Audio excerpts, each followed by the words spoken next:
Well, have a look at this. This is the Tesla Model X. It is new to Victoria Police's fleet. It is gorgeous, and it is the first fully electric law enforcement vehicle in Australia. And this is Inspector Stuart Bailey to have a talk to us about it. Stuart, this is that's a pretty flash old whip, this, isn't it? It's lovely. How did I end up in the driver's seat?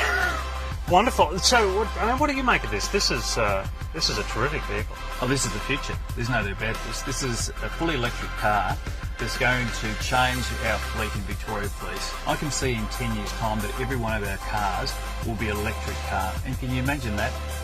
We're not paying anything for the fuel, just the electricity, which is actually a quarter of the cost as we pay now for our petrol-driven car. This is just a normal police car. We just want to see it working in its natural environment, if you like, for police to go through their normal road policing enforcement duties. This screen will allow us to put our mobile data terminal onto this screen.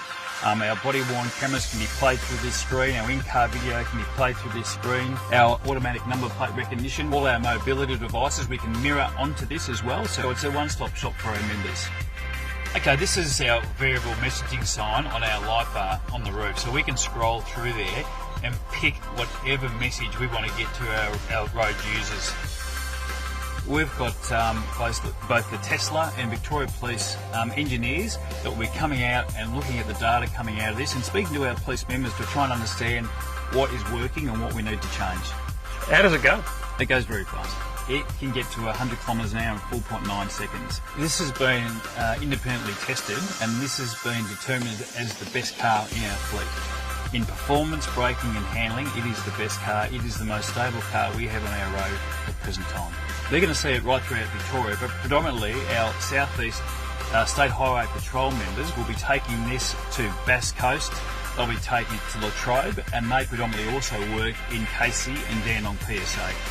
Well, Stuart, thanks very much for that. Where's the button for the lights and sirens? So we've got the control centre here, but we've integrated that onto our system, and that is our first part of the integration onto our digital screen. Yeah, no, I don't care. Which one do I hit? Just hit that primary one initially.